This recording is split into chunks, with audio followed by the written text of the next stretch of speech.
Seja bem-vindo a mais um episódio do LaserCast.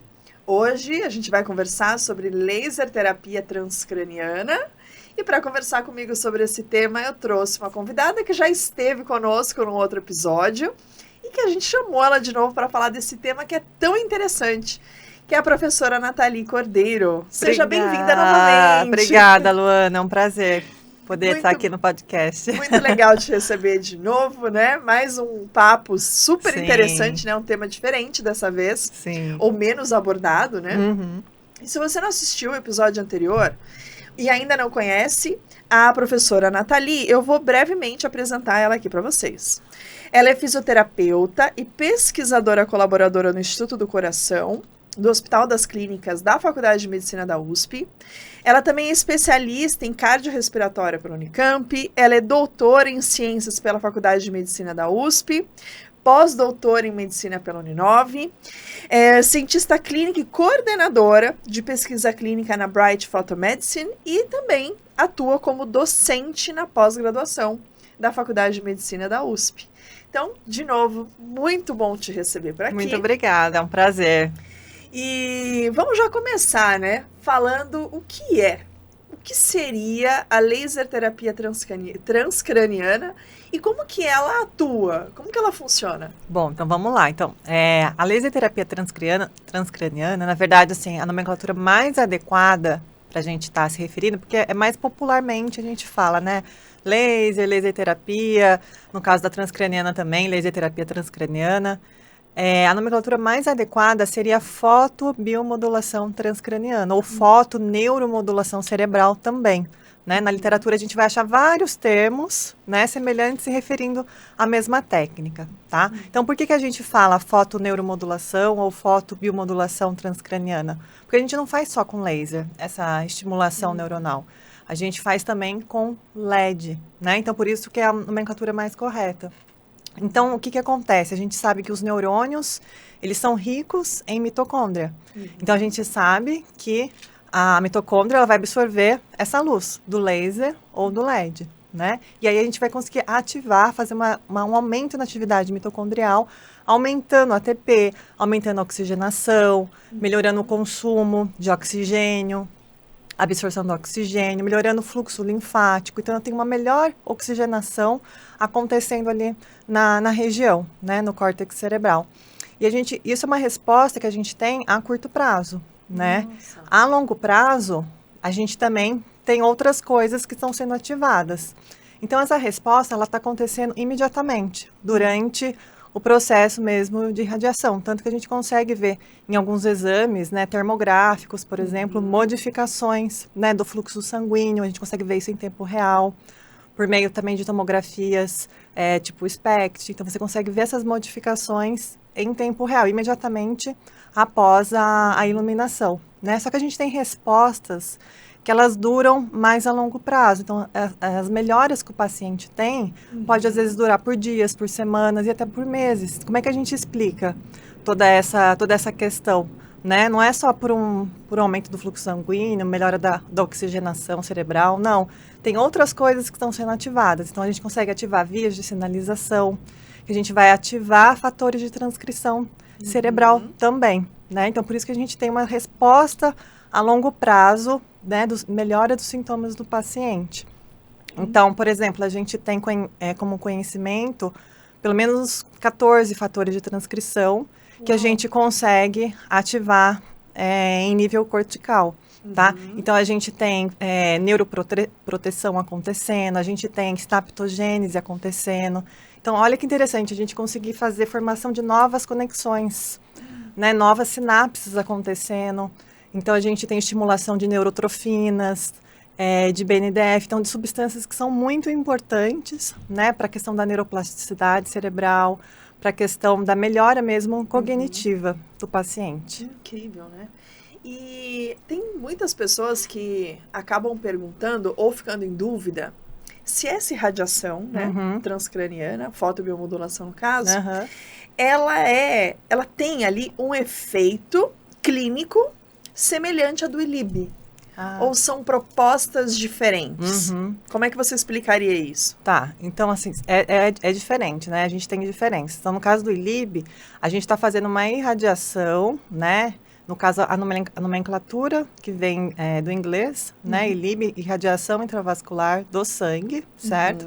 No caso, a gente faz atualmente o ILIB modificado, né? Então, a gente não vai com a fibra óptica direto no vaso, né? A gente faz de uma forma não invasiva, que é de forma transdérmica, pela artéria radial, por exemplo, ou de forma transmucosa, pela veia sublingual, ou pelas narinas, né? A gente usa esse tipo de técnica, que é o ILIB modificado. Então, a gente está fazendo uma irradiação do sangue com essa nova abordagem, né? E no caso, a gente consegue atuar em todo o sistema, né? É sistêmico. Todo o sistema do corpo a gente consegue estar atuando com ILIB. No caso da fotoneuromodulação cerebral, a gente está atuando numa área específica, né? Então, por exemplo, eu quero atuar no córtex pré-frontal, então para determinadas doenças neurológicas ou psiquiátricas, né? Então, eu estou agindo exatamente em algumas estruturas específicas por um comportamento da doença, tá? Então, é diferente. Diferente também do que algumas pessoas pontuam, você não irradia sempre o mesmo lugar do cérebro. Então, isso é individualizado, né? Sim. Você usaria o mesmo equipamento? Quais são os tipos de equipamento? Como é que funciona essa parte técnica? Deveria ser individualizado, né? Porque que acontece? Os dispositivos que a gente tem vários tipos de dispositivos. Tem dispositivos que irradiam áreas específicas, não irradia todo o crânio, né? Mas agora a gente tem dispositivos que irradiam todo o córtex. Então, é um capacete, né? Onde você tem 200, 300 feixes de LEDs emitindo simultaneamente. E, às vezes, você não precisa irradiar toda essa área, porque o que interessa, às vezes, é uma parte específica, né? Que você quer que ative, né? Então, na maioria nas doenças neurológicas, psiquiátricas, nos estudos, né? Eles têm conduzido irradiando principalmente o córtex pré-frontal. Então, áreas F3, F4, né? Então, essas são as principais regiões. Então, não necessariamente você precisaria estar irradiando, né, toda a cabeça do paciente, né? Então, deveria ser individualizado, né? Mas ainda não é, né? Ainda não é. O próximo passo. Exatamente. Né? Assim como a terapia de fotobiomodulação para cicatrização, para dor, né? Que a gente, né, já conhece há muitas décadas, a gente já trabalha isso com muitas décadas, a gente já procura fazer de uma forma mais customizada, personalizada, né? Deveria ser assim também para terapia transcraniana. Como é uma coisa ainda muito nova, né? Ninguém sabe muito bem as doses, como usar, para qual doença, qual a quantidade de doses. Porque tem uma outra questão também, Luana, que é a questão do fio do cabelo, né? Quando a gente faz a aplicação local, a gente tem a questão da cor da pele do paciente, né? O fototipo de pele. Quando a gente faz a transcraniana, tem mais um fator ainda para a gente se preocupar, que é a cor do cabelo, o tipo do cabelo, a quantidade de cabelo, tudo isso atrapalha, né? Pode atrapalhar, pode esquentar muito, então pode ser um efeito colateral também, às vezes, da terapia, você não conseguir aquela absorção máxima, porque o cabelo está atrapalhando. Não deixa de ser um anteparo ali, né? Exatamente. Entre o seu alvo. Exatamente. E realmente, tudo isso, né? São fatores que precisa levar em consideração. Sim. Eu até brinco com o paciente. O ideal é ser o paciente careca, né? Que não tem cabelo, né? Porque daí eu consigo chegar na região que eu quero. Mas nem todos são, né? Mas é isso. A gente vai construindo esse raciocínio e adaptando a nossa realidade, né? Exato. Mas você começou dizendo um pouco sobre as principais indicações. Claro que a gente sabe que todo o raciocínio tem sido construído, está sendo muito promissor, e é por isso que a gente traz esse tema já para ser abordado aqui. Mas se você fosse listar hoje, né, essa abordagem como mais indicada para algumas situações, quais seriam as principais indicações? Tá, então assim, o que a gente tem mais estudos, assim, mais evidências, né, é na ansiedade, na depressão, também temos evidências em traumatismo crânioencefálico, né? A gente está conduzindo um estudo também em doença de Parkinson, então paciente com dor crônica, né? E que tem doença de Parkinson, a gente está com um estudo aqui na USP.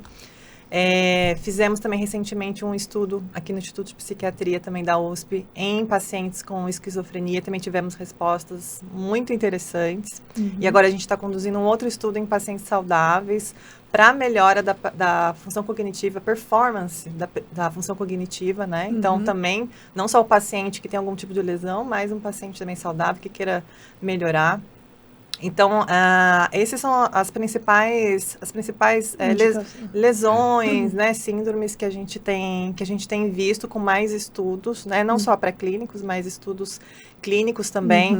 Na questão da criança também, tem vindo também estudos com autismo, né, então Que isso legal. é bastante também importante, né, então estão associando, é uma coisa que a gente pode associar também, o ILIB com a transcraniana, por exemplo, né, então porque são duas frentes diferentes, então você pode associar também, dependendo do que o paciente tenha, né, então essas são as principais estudos, né, que estão acontecendo e que a gente pode... Que a gente pode até esperar que isso se amplie, Sim, mais claro. comorbidades sejam beneficiadas pela Sim, técnica, né? Com certeza. Mas eu entendo que hoje é o que norteia mais ou menos os estudos que a gente está acompanhando. Sim, né? sim, exatamente. E o interessante, todos sendo muito promissores, aí numa técnica Sim. não invasiva. Sim, exatamente, exatamente. Agora você comentou que esses pacientes usam capacete, que usam eletrodos.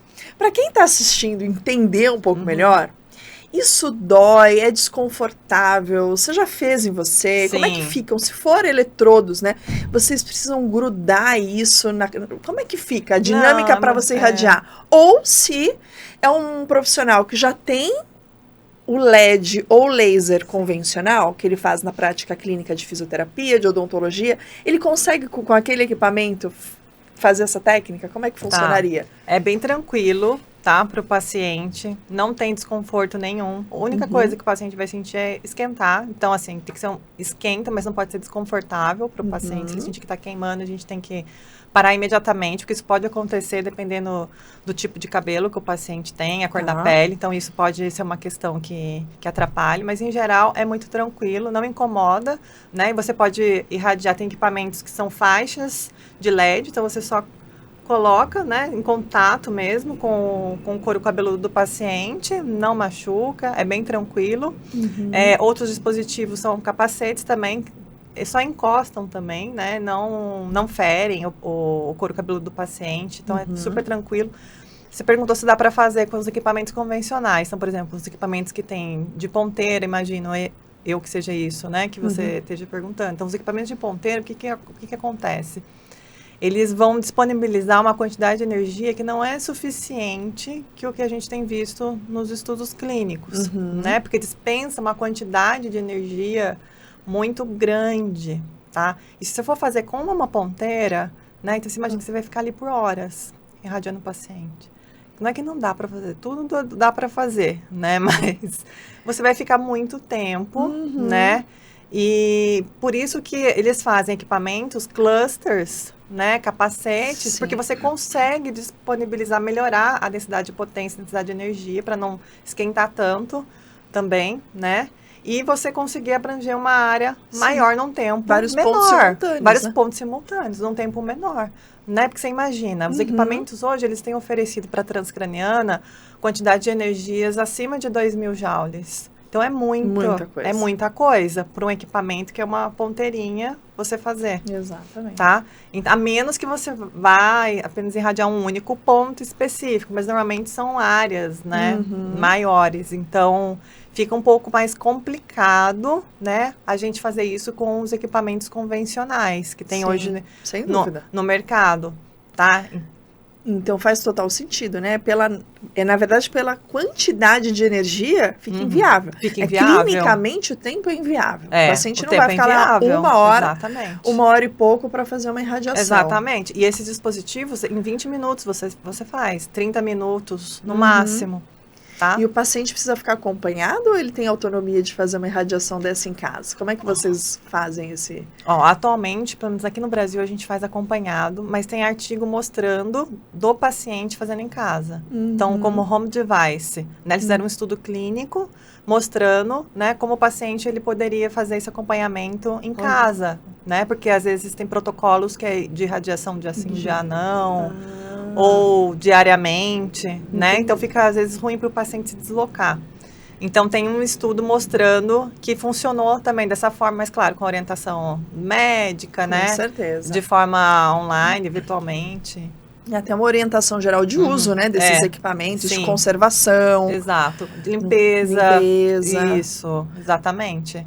São vários cuidados, porque a gente sabe, né, mesmo a gente utilizando os equipamentos convencionais, se você não faz uma higiene correta, a luz não vai passar da mesma forma. Exato. Então, isso que eu fico pensando, né? Deixar 100% para um paciente, você aumenta o viés, né? Eu acho. Do que pode... eu acho um risco. Não ser feito exatamente da mesma forma. Mas já é um dado muito legal, muito interessante. E... essa técnica de laser terapia transcraniana, como é conhecida, né, ou fotobiomodulação neural, como você falou, ela oferece algum risco ou teria algum grupo de pacientes que vocês contraindicam? Tá, então assim, as principais contraindicações são pacientes que apresentam algum tipo de tumor cerebral, né, ou pós-operatório também, os primeiros dias de pós-operatório, gestantes. Sempre né? elas. Sempre, tá em todas, né? Com risco de sangramento. Então, assim, a gente evita fazer nesse... AVE hemorrágico, né? Então, a gente evita fazer nesse grupo de pacientes, tá? Não foi descrito na literatura nenhum tipo de fator, assim, de risco ou grandes efeitos colaterais. Sim. Tem um estudo, inclusive, feito pelo Marcelo Souza, que ele fez lá na Harvard, no departamento do Dr. Hamblin, onde ele fez a irradiação nos animais, né, um estudo pré-clínico, né, e depois ele retirou ali o córtex do animal e viu se não tinha nenhum dano, por exemplo, cerebral, depois de um tratamento. E não teve. Tá? Então, assim, e também a resposta clínica, a gente também nunca observou nada. Nenhuma complicação, né? O que a gente mais vê, assim, em alguns pacientes, não é a maioria, né? O paciente relatar que está sentindo que está esquentando muito, está queimando, por exemplo, o couro cabeludo, ou às vezes ter alguma dor de cabeça, ou às vezes até piorar um pouco a dor dele, né? Se for um paciente que tem esse sintoma de dor. Então, esses são os principais efeitos colaterais que a gente observou, mas não é na maioria dos pacientes, né? São poucos pacientes que relataram casos isolados. Então, aparentemente, é uma terapia que segura. Sim, né? Sim. Dentro dessa faixa de dosimetria, né? Que a literatura tem indicado, sim, né?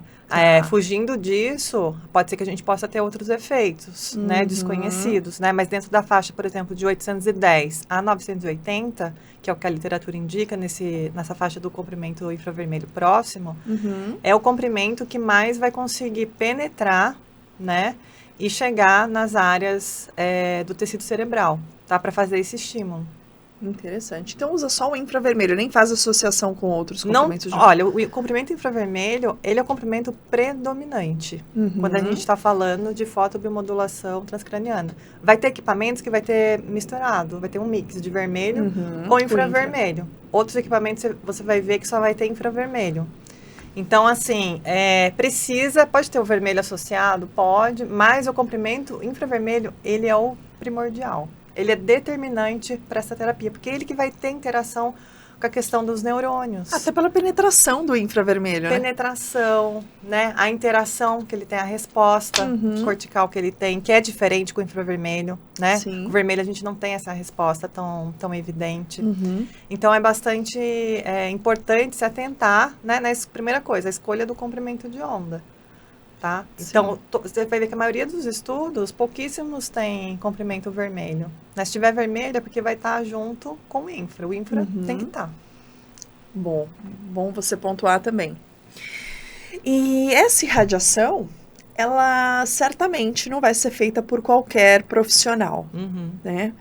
Hoje, É claro que está tudo sendo mais regulamentado, melhor entendido e distribuído. Mas hoje, quais seriam, Nathalie, os profissionais habilitados para oferecer esse tipo de radiação, a transcraniana? Existe um grupo específico? Existe um treinamento específico para isso? Como que funciona essa questão? Tá. Né? Na verdade, assim, não existe nenhuma coisa determinante, né? Nenhuma regra. Obviamente, você tem que ser um profissional habilitado, que entenda de fotobiomodulação. De preferência, estar num grupo, né? Que já estude essas questões, né? Neuronais, de doenças neurológicas, psiquiátricas. Então, qualquer profissional da área da saúde que tem uma habilitação, né? Em laser, em fotobiomodulação, né? Se tiver voltada para essa área, se for dessa área, ele pode estar fazendo uso, né? Então, de forma responsável. Então, na verdade, não existe assim, eu preciso ter uma carteirinha para fazer, eu preciso ser médico para fazer. Não, né? Pode ser um fisioterapeuta, pode ser qualquer profissional que esteja na área da saúde e que seja dessa área, né? Que faça com responsabilidade, com responsabilidade, né? exatamente. E é importante porque você começa dizendo sobre os diagnósticos. Então, aquele paciente tem que ter o correto diagnóstico. Perfeito, é a primeira coisa. Até para que você, mesmo sendo fisioterapeuta, tenha ali o laudo médico, entenda se não faz parte dos grupos de risco, onde a gente não tem, exatamente. Né? Mapear a região. É o bom senso, né, Luana? A gente sempre faz. Isso que é sempre bom pontuar, porque às vezes a pessoa fica achando, o laser mal não faz, mas a gente sabe que a gente tem que seguir protocolos de responsabilidade clínica. Né? Exatamente. Porque também fazer, né, seguir propondo tratamentos sem entender do que aquele paciente tem, o diagnóstico também é um tipo de iatrogenia. Também porque não é da sua área, né? Se é da sua área, você encaminha para um colega, para um profissional, né, que entende daquilo. E o melhor é que a gente faz muito parte disso, né? Mas para quem está ali assistindo e pretende seguir, a gente atua muito numa equipe multidisciplinar, onde a gente tem o feedback desse paciente em diferentes áreas para entender se a gente está indo num sentido positivo, a resposta dele em todas as nuances daquela da saúde dele geral. Não, né? Exatamente. Quando eu atendo o paciente, né, chega um paciente para mim, eu estou em contato com o médico dele para entender o diagnóstico, eu tô com o exame do paciente, o exame de imagem, o exame de sangue, eu converso com o enfermeiro do paciente, né, com o nutricionista. Então, assim, a gente está todo mundo se conversando para poder tentar chegar, né, numa resposta, num tratamento melhor para esse paciente. Sem dúvida. Todo esse feedback é importante. É muito importante. Não só na transcraniana. Sim, eu acho para que tudo. Para tudo. Na mucosite a gente faz isso também. Pra tudo. Né? Sempre existe uma troca para a gente ter aí o melhor a entregar para aqueles pacientes, né? E, bom, para aquelas pessoas que pretendem fazer, né? Então, é da área da saúde, trabalha numa equipe multi, né? Quais são hoje os treinamentos que existem para esse profissional seguir propondo aí essa terapia? Bom, então a gente tem alguns cursos, né? Alguns cursos aqui no Brasil mesmo. Tem algumas empresas que dão cursos. Então, assim, de temas variados, né? Tem profissionais muito bons, né? Também que dão curso e que abordam esse tema. Não são todos os cursos que abordam esse tema, porque é um tema mais novo, é uma coisa mais recente, né? Então, você tem que procurar profissionais qualificados, né? Sim. Que trabalham com isso, que têm experiência nisso, né? Sempre é bom, né? A gente olhar lá o currículo daquele profissional, indicação, né?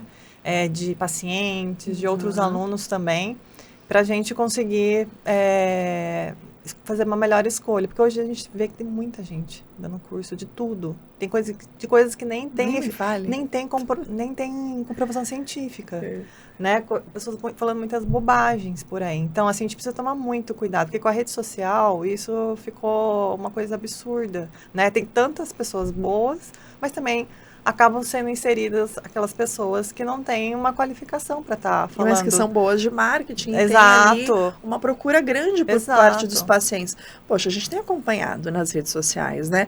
O quanto pessoas que procuram só pelo número de seguidores têm aí evoluído mal. Exatamente. Com complicações, evoluído mal. É muito sério isso. Diferentes áreas, é muito sério. Muito então, essa sério. busca primeiro é primordial, né? Primordial. E se a pessoa é um profissional que se qualifique buscando alguém que realmente tenha estudo suficiente, experiência, né? Na área para passar todo esse conhecimento. Exatamente. Luana. Mas se a gente for pensar agora não no profissional, mas no paciente, né? Você que tem essa experiência clínica, faz, né, nos pacientes da faculdade, o que esses pacientes dão de feedback para a equipe, né? Qual que é a percepção deles? É algo bem tolerado de forma geral, né? Eles ficam entusiasmados, é bem aceito quando você propõe, eles aceitam, eles ficam com medo. Como que é a parte de feedback? A maioria, pra falar a verdade, eles amam, né? Porque às vezes em uma única sessão você já consegue ter uma resposta muito incrível, assim, do paciente. Então eles não faltam, as pacientes que vêm de longe, sabe? Pegam várias conduções, vêm para poder fazer o tratamento, porque sabe que aquilo tá fazendo bem para ele, né? Ou vai fazer bem para ele. Então, a adesão dos pacientes é muito grande, às vezes até me surpreende, né? Às vezes, num primeiro momento, quando a gente vai falar de transcraniana, algumas pessoas ficam um pouco de receio, né? Alguma coisa na minha cabeça, né? No meu cérebro. Mas a maioria, depois que a gente faz, a gente mostra, aceita super bem, né, o tratamento, porque eles já, às vezes, alguns já vê o resultado imediato, né, acontecendo ali.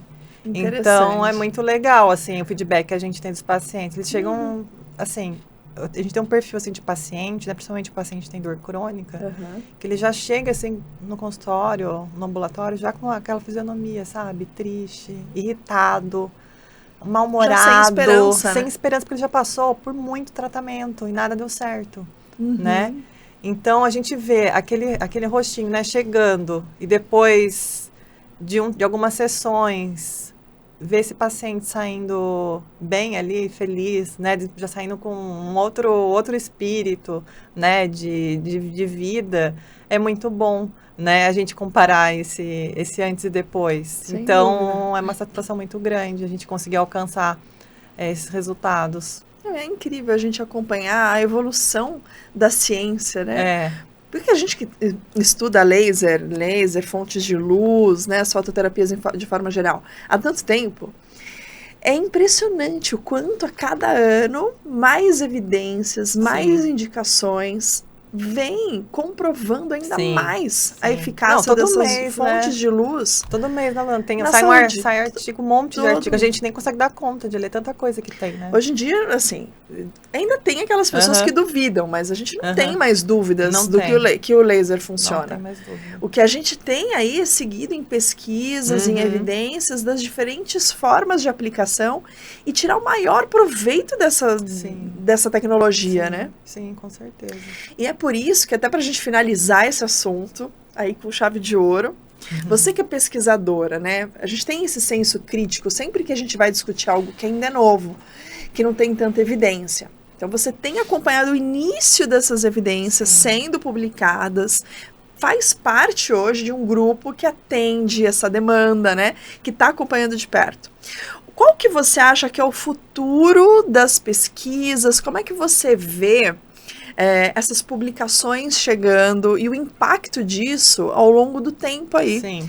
Tanto para a área profissional quanto para os pacientes. Olha, Luana, eu vejo isso com bons olhos, porque hoje o que a gente tem são estudos clínicos pequenos, né? Eu acho que ainda precisa ter estudos clínicos mais robustos, duplo cego, triplo cego, randomizado, com grupos controles, né? A gente tem pouco, né? Os estudos hoje, eles abordam em torno de 20, 30 pacientes, tem muito estudo de caso ainda. Então, eu acho que a evidência, né? A gente está construindo essas evidências, né? Aí, durante esse tempo, ao longo desse tempo. E eu acho que vai ser o futuro para várias para vários tratamentos aí neurológicos, psiquiátricos, né? A gente conseguir complementar, né, com o tratamento médico, né? Médico, fisioterápico, enfim, junto com os outros tratamentos. Eu acho que tem um futuro muito promissor. Eu vejo com muitos bons olhos, tá? Visto todas as evidências que a gente tem conseguido alcançar até hoje. Então, eu acho que daqui para frente, acho que só tem a avançar cada vez mais. Quando eu vi isso pela primeira vez, olha, já tem mais de 10 anos. Eu estava nos Estados Unidos numa palestra, estava assistindo uma aula lá. Quando eu comecei a ver, eles estavam fazendo em animais ainda, estimulando o cérebro, melhorando vários fatores de transcrição, de crescimento. Eu fiquei assim em choque assim quando eu vi aquilo. Eu falei, gente, isso funciona no cérebro. Essa radiação ela alcança o cérebro, porque nossa cabeça, né, não daria para alcançar, né, estruturas tão profundas, né? Porque assim, o pouco que chega já é suficiente para fazer o estímulo que precisa, né? Então eu fiquei assim chocada, assim. Eu falei, como é possível isso, né? E aí fui estudando, fui aprimorando, fui participando de vários grupos aí, de pesquisa, né?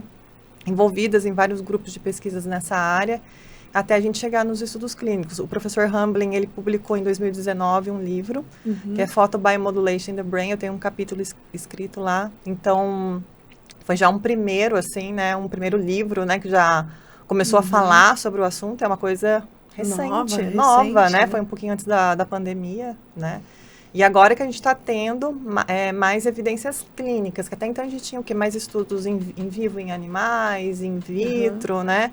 E agora a gente começa a ver essas respostas nos pacientes. E você falou uma coisa muito importante, né? Associada aos tratamentos convencionais. Sim. Não é hoje... Porque às vezes a pessoa escuta e fala, meu Deus, eu vou largar tudo... Parar de fazer o que está fazendo. Para fazer o laser que chegou para revolucionar. E ainda não é isso, não né? É isso, a gente consegue melhorar e potencializar, né, aquela recuperação. Perfeito. Mas... ainda não chegamos a ponto de substituir tratamentos convencionais para essas doenças que você citou. Não, é potencializar mesmo, né? A gente mantém o paciente com todos os tratamentos que ele está fazendo, a gente só está acrescentando, né, um plus ali no tratamento dele. Para que ele melhore mais rápido e com mais qualidade. Exatamente, né? Exatamente. Então, se você está aí escutando, né, prestar atenção, não é para desistir de nada, a gente vai somar com certeza muito, né? Essas tecnologias. Exatamente. E tem até medicações que os pacientes tomam, né? Que a gente observa que eles têm muitos efeitos colaterais. E com a terapia transcraniana, a gente consegue também melhorar isso. Até a questão da dor crônica, né? Que, por exemplo, o paciente que tem dor crônica, ele desenvolve uma sensibilização central. Como é que você vai atuar só ali no local que o paciente está com dor? Não faz sentido para mim, né? Porque você tem que atuar em estruturas mais altas, nível central. Vai na fonte. Não adianta ir só periférico mais, né? Porque aquele paciente ele já desenvolveu modificações no sistema nervoso central. Então, você tem que fazer o quê? Uma combinação de aplicação local, com aplicação transcraniana, às vezes utilizar também o ILIB, né? Porque a dor crônica está muito relacionada com o processo de neuroinflamação. Então, a dor crônica, ela gera processo inflamatório, né? E processo inflamatório acaba gerando dor crônica também. Então, uma retroalimentação que acontece aí. Então, a gente consegue também atuar nessa frente. Então, vem associando com várias técnicas. Sim, com medicação, com o próprio laser, né? Isso, na mesma sessão. Você faz a terapia. Isso. Na mesma sessão a gente consegue. Nossa, dependendo, então, se ele tá com capacete, enquanto ele tá com capacete, ele tá com a pulseirinha e tá fazendo aplicação local, por exemplo. Meu Deus, é o máximo da tecnologia, a ostentação da tecnologia. Tem paciente que fala assim pra mim, nossa, doutora, não dá pra entrar numa máquina assim e já irradiar o corpo todo, da cabeça aos pés. E tem, né? Aquelas tem, né? Nos Estados Unidos, né? Tem, né? É como se fosse uma cama. Parece aquele de clareamento, né? Mas você tem laser, é impressionante. Mas o que acontece? A gente tem dosimetrias diferentes para as áreas do corpo, né? Exato. Então, é uma dosimetria para a região da cabeça, uma dosimetria para a região, sei lá, do joelho, outra para o ILIB, né? Não daria para a gente fazer tudo igual, né? Para todas as regiões. E entrou naquela câmera, vai acender tudo, emitindo o mesmo tipo de luz também, né? Exatamente. É isso aí. Mas é um tema que ainda vai gerar muita discussão. Vai. A gente ainda vai assistir muito, né, da construção desse conhecimento, da propagação disso. dentro da nossa prática clínica, e eu fico feliz do Brasil estar presente nessas pesquisas. Tá muito. Se você for ver as publicações, muitos são de brasileiros. Ou a gente faz em conjunto, né, com fora, mas é grande parte das pesquisas. Eu participei da ABLUS recentemente, foi abordado esse tema lá também. Eu vejo que vários pesquisadores da área têm incentivado, têm se doado muito nessas pesquisas, mas de uma forma muito responsável, sem esse oba-oba de algo comercial, tá longe disso. Então, diferente do que também algumas pessoas ficam pensando, falam, elas propagam isso porque têm interesses.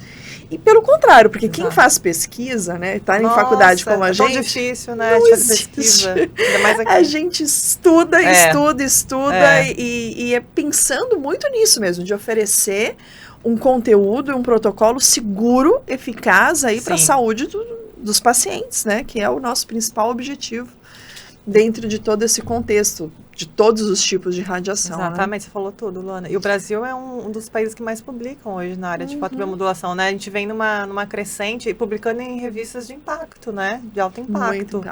Muito boas. Antigamente a gente ficava restrito só a revistas de laser, e as pessoas ficavam falando, mas é uma revista que, poxa, não tem tanto uma abrangência geral, é muito mais difícil você pegar e publicar laser, e hoje não é tão assim. Então a gente consegue sim. Eu estava conversando mesmo com a professora Patrícia, a gente publicando, não é em revista de laser, mas em revista de... dermatologia, revistas médicas, revistas da odontologia, da enfermagem. Exatamente. Então, por quê? Porque a gente produz trabalho de qualidade, né? A ciência realmente feita de uma forma muito responsável. E é isso. É dessa forma, né, que a gente tem que trabalhar, eu acho. E é isso que a gente passa também para os nossos alunos. Então, para aqueles que buscam esse conhecimento, de novo a gente volta a falar, né? Mais do que seguidor, é você ir atrás de profissionais que se dedicam ao conhecimento real, fazendo pesquisas responsáveis e passando o conteúdo correto, né, sem viés e de uma forma bastante responsável, já que você vai atuar numa área tão nobre, principalmente, né, agora pensando em transcraniano, uma área tão nobre do corpo. A gente está lidando com vida, né, Exatamente. Com o ser humano, né, a gente não pode sair fazendo qualquer coisa, de qualquer jeito, pegando um conteúdo que sei lá, alguém jogou aí na rede social, né? Às vezes a pessoa até se auto-aplica, então até para a gente se auto-aplicar, o mínimo de conhecimento sempre é necessário, né? Porque vai ter muito, viu, Nathalie? Esse transcraniano, se aumentar a performance de pessoas sem alterações de saúde, também vai ser um gatilho de pessoas que vão querer ter raciocínios mais rápidos, né? Uma performance geral, intelectual, né? Verdade. Então também tomar bastante cuidado com isso, ter uma responsabilidade social, não sair fazendo em todos os colegas. Eu acho que ficou claro desde o início toda essa pauta que a gente abordou, né? Acho que é muito importante você frisar isso, né? A gente estudar, né? Tem até uma frase que fala, quem não senta para estudar nunca vai conseguir se levantar para ensinar, né? Então acho que isso é muito importante, a gente nunca parar, sabe, de estudar, de buscar conhecimento, né, profissionais responsáveis, que tenham uma credibilidade, né? Sem dúvida. Muito bem, eu te agradeço muito pelo papo, foi ótimo te receber de novo. Fique à vontade para voltar sempre que você quiser. Os nossos papos não acabam, Nathalie, porque a gente tem muita coisa para falar. A gente já fala de um pensando, teria aquele outro, né? É verdade. Mas teremos mais oportunidades, a gente sempre tem coisas aí para marcar, para discutir, projetos e afins, né? Mas obrigada de coração, eu sei da sua agenda, que é super complicada, mas você de novo conseguiu um tempinho para estar conosco aqui. Muito obrigada. Bom? E para você que ficou conosco, eu também agradeço a sua participação. Eu sei que é um tema um pouco mais abrangente, se você ficou com alguma dúvida, pode deixar aqui nos comentários, a gente vai te responder, né? A gente vai discutir com você, enfim. Pode procurar a gente nas redes sociais ou aqui mesmo no YouTube. E eu te espero, então, no nosso próximo episódio. Até lá! Nossa, ficou tocando meu celular. Ai, Mauro, eu tô